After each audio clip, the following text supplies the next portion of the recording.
for the National Assembly would cushion the burden of millions of Nigerians. According to the federal government, it will empower and position the states and the 774 local government areas that are for sustainable growth and development.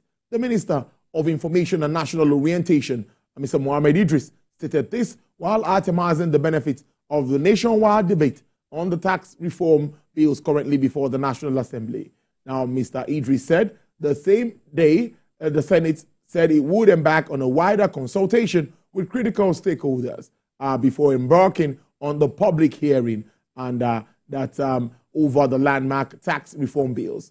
Also, the weighing on the raging controversy surrounding the bills, the Catholic Bishop of Sokoto Diocese, Matthew Kuka, and President of the Chartered Institute of Taxation of Nigeria, Mr. Samuel Agbeluyi, backed the ongoing attempt by the federal government to reform the country's tax system. However, Kano State House of Assembly, following deliberations by its members led by the Speaker, Ismail Fagore, strongly opposed the tax reform bills. The tax bills currently before the National Assembly have received mixed reaction from stakeholders, receiving commendations from a cross-section of Nigerians and condemnation from some other parts of the country. Let's talk to Mr. Peter Adebayo. He's the lead consultant, Chief Executive Officer to 612-2612 Consulting and Professional Services. It's good to have you in the studio. Good afternoon. Good afternoon once again, Tolu.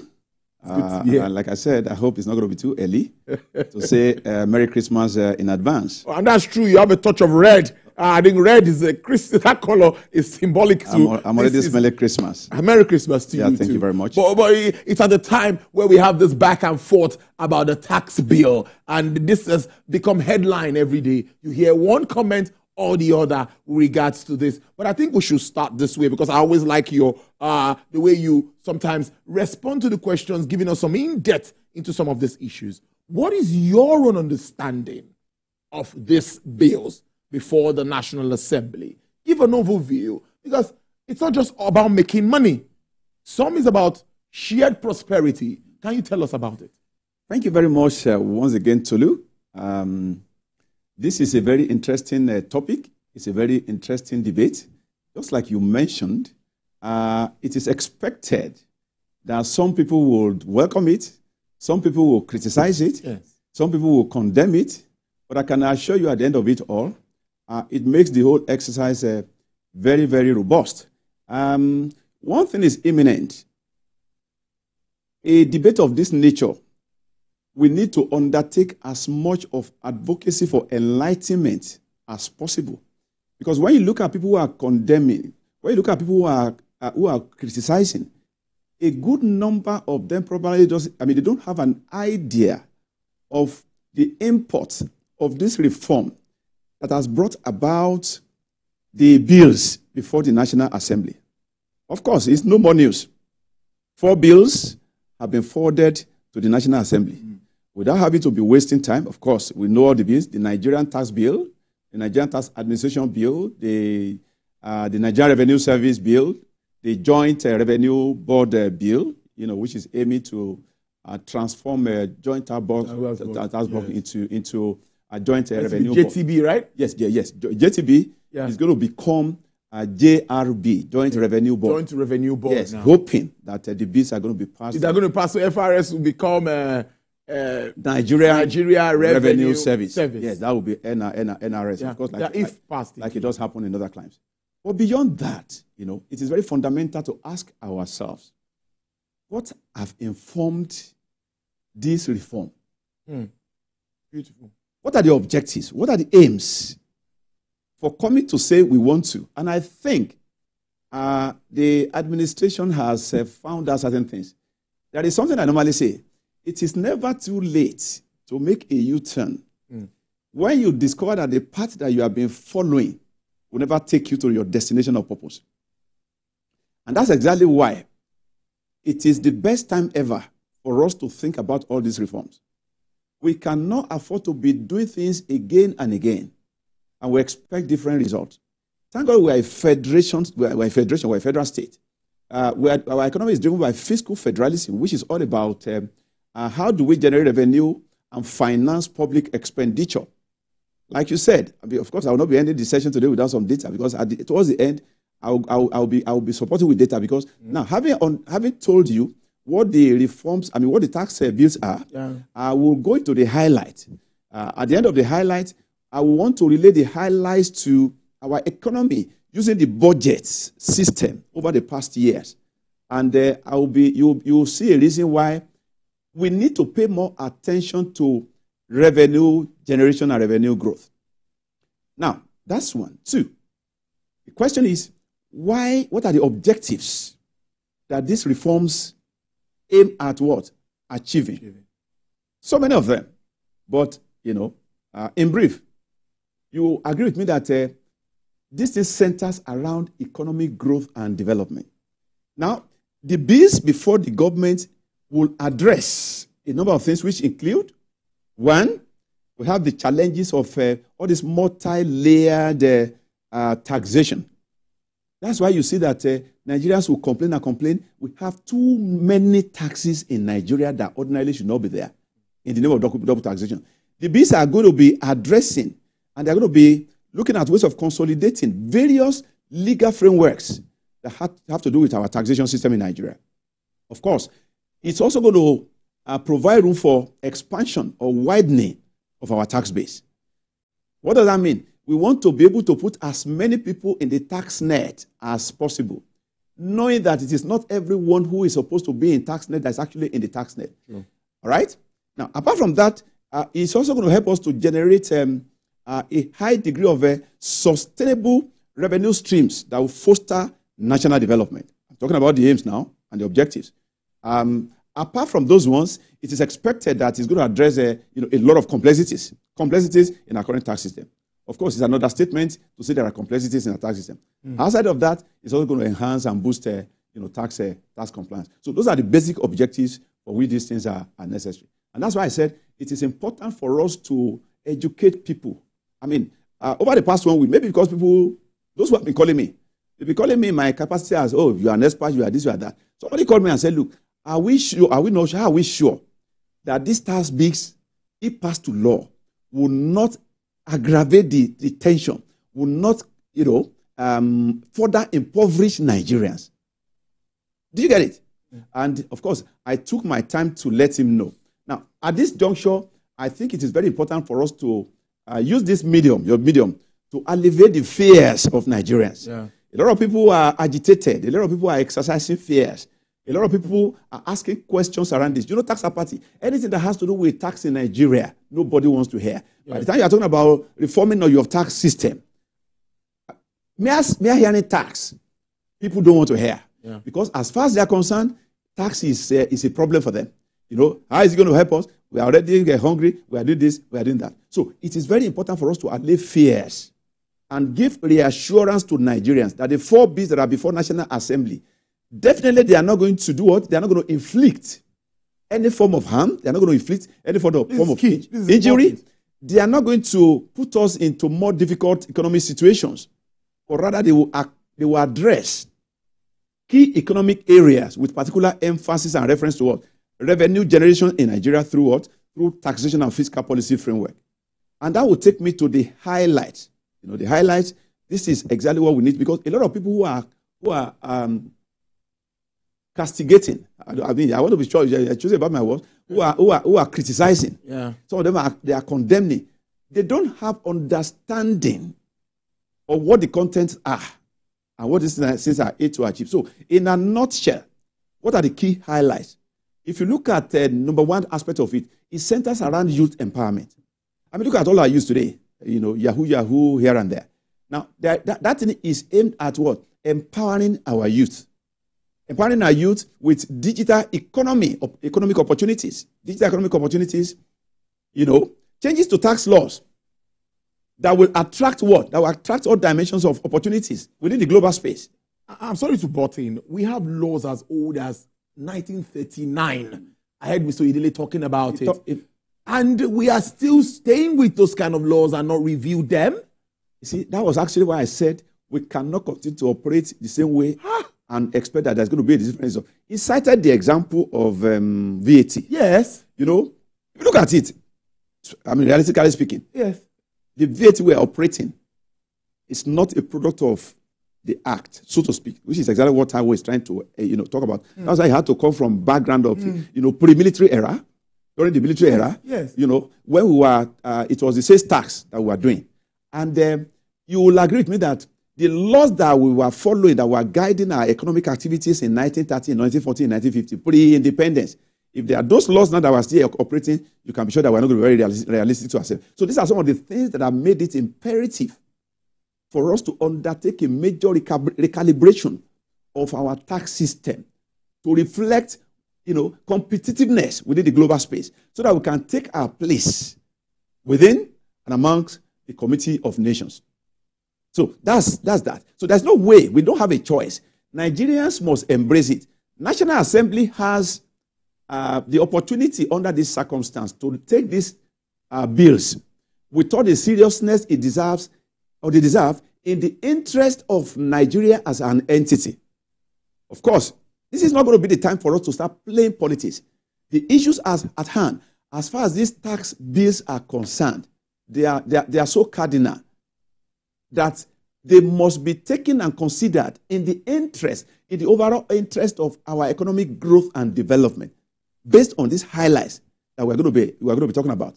Otherwise, it's not the time for us to start talking about regional considerations, political considerations. You get it? I mean, Taiwan dissected all of this. There's no change that will take place that will please everybody, and that's why you discover that under the new proposed structure, if there is any state that ordinarily should kick against this, I can tell you it's Lagos State. Lagos State will be at the forefront.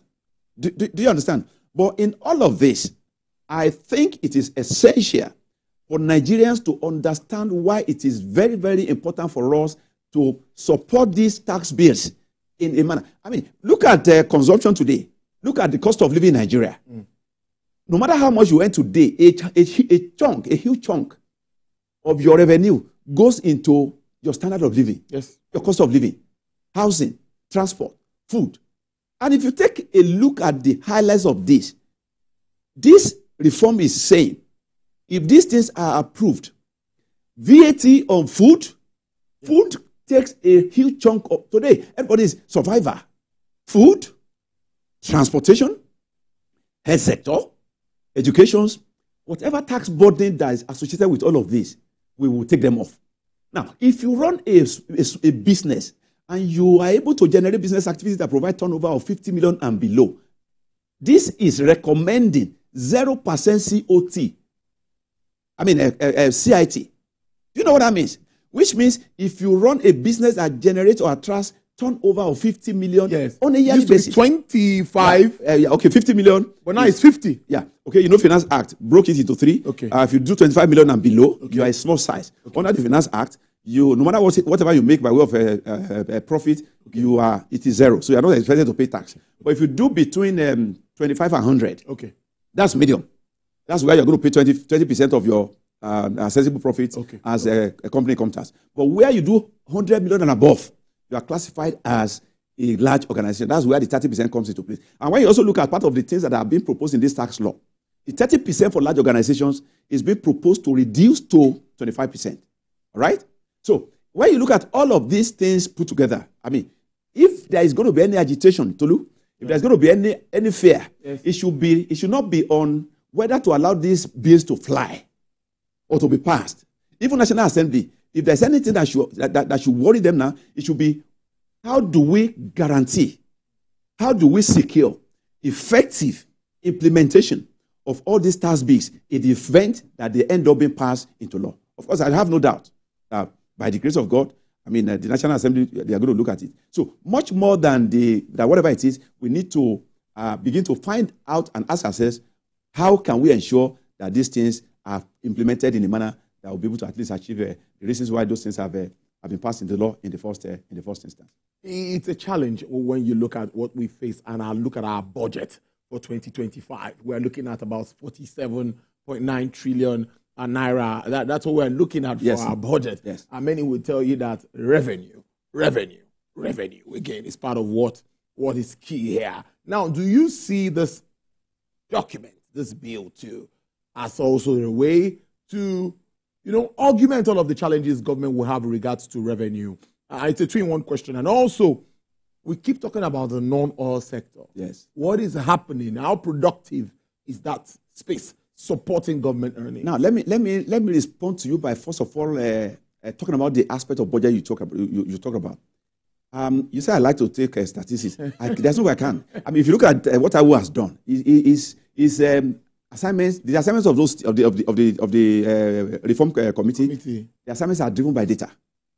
Now, let me draw you back. If we have to look at our budget performance from 2019 to date, Tolu, 2019 to date, you will agree with me in real terms that we are not really progressing in revenue generation relative to foreign exchange considerations. Now, let me tell you, in 2019, our budget was 8.92 trillion. As at that time, dollar was about 360. If you convert that to naira in 2019, as at that point in time, we had a budget of about 40 trillion. Now, in 2020, we had a budget of 10.59 trillion. At a point that dollar was about 380 averagely. That was, if you translate it to naira, to dollar, it was about 28 billion dollars. All right? The first one I mentioned, the 8.92 trillion, if you translate it at 360, it will give you about $25 billion. All right? That was 2019. 2020, $29 billion. Now, in 2021, we had a budget of 13.59 trillion. When dollar was about 400 naira to a dollar. And if you translate it to naira to dollar, it was about 34 billion US dollars. In 2022, Tolu, we had a budget of 17.12 trillion. When dollar was about 448, naira to $1. The 17.12 trillion then gave us about $38 billion. In 2023, that was last year, we had a budget of 21.83 trillion. When dollar was about 750, if you also translate that, that was about 29 billion US dollars. Now, in 2020, before the supplementary six additional trillion, increased our budget from 27.5 trillion to 33 trillion. Our budget was 27.5 trillion. Now, at an average of $1,600 naira to $1, yeah, we are talking about a budget of about just $17.1 billion. Tolu? Africa's most populous nation. Yes, Africa's most populous nation. In 2024, that we are, American budget alone in $1 trillion was about 4.919. I tried to put my calculator. He couldn't get it. He couldn't get it. What are we saying? The budget we have been, when you look at the trajectory, yeah, you will agree with me that in 2019, when dollar was 300 and, exchange was 360 to $1, right? We had a higher dollar value of budget than we have in 2024. In spite of the fact that 8.9, because exchange was an issue. So, on all of this, that is why it becomes imperative that we must do everything humanly possible to diversify our revenue. We talked about it last time. Of course, today we will not have the opportunity of continuing that. But diversification is imminent. We can't do anything outside of diversifying our economy. We must painstakingly give attention to non-oil revenue generation. I mentioned it here. Mining is there. We must tap into that sector. Solid minerals, we must tap into that sector. Agric, we must tap into that sector. Agriculture alone, Tolu, has what it takes to finance 25% of the budget that we want to finance, if only we can do what we know, what we are expected to do in those areas. So, these are issues. And that's why this reform is very, very essential. It is very, very, there's no better time for this reform to come than this 2024, knowing that we're going to 2025. And I believe that with the support of all the stakeholders, with the passage of this into law by National Assembly, and laying the fears that, look, definitely this is not going to translate into additional poverty. I have no doubt in my mind that, we'll be on the pedestal for economic recovery and accelerated economic growth. Hopefully. It's really an interesting one. And like I said, we can stay on this all day. But a parting shot from you. Let me just, it's a Friday, so let's wrap up. What more do you want to say about this? Because I think many talk about more consultation for this. It's very, very important. You see, and that's why I will give kudos to the Tax Reform and Fiscal Policy Committee. The essence they have done is extensive engagement with stakeholders across all sectors. I will continue to advocate that enlightenment. I mean, thank God we're using your platform.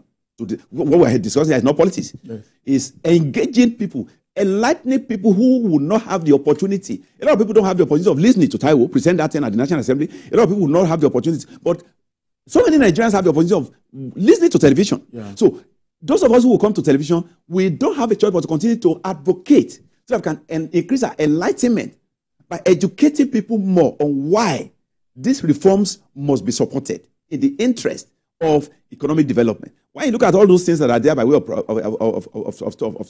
benefits, I mean, we don't have a choice but to support this thing. So, once again, I want to allay fears.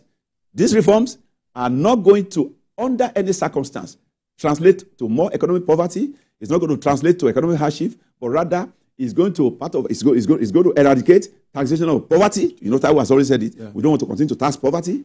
It's going to provide opportunities to those who are income earners. If anybody is going, if there are some people who are going to probably feel the pain, it is the high income earners. Because right now, the higher you earn, the more you are going to pay. And you see, one thing is, if we are able to target the high income earners in Nigeria, I can tell you there is a huge potential of revenue generation that Nigeria is losing through that source as a major revenue source. A major revenue earner with particular emphasis on personal income tax. By the grace of God, hoping that these bills are going to be passed by the National Assembly, I do not have any doubt that those objectives, those aims against which the bills have been passed to the National Assembly with proper and effective implementation. You know, I've always said it. Yeah. By the time these bills are passed into law, the next thing is, how do we ensure? And you and I, everybody, we are stakeholders. Everybody must play his role to ensure that these bills, they are passed, and when they are passed, they achieve the objectives for which they have been implemented. I end up with this, whether we like this or not. Nigeria has prospects. Nigeria is going to be all right. Nigeria is going to be better. Japa syndrome, a time is going to come when this Japa is going to become what? Jakpada. Thank you so much. I like that. It's going to become Jakpada. Well, I like our optimistic note. There, Mr. Peter Adebayo is a lead consultant, Chief Executive Officer, 2612. Like I said, he could take the whole hour to talk about this, but that's much time can take consulting and professional services. Thank you so much. Do enjoy the rest of your day. So much, enjoy your weekend and compliments of the season. Thank you so much. See you again.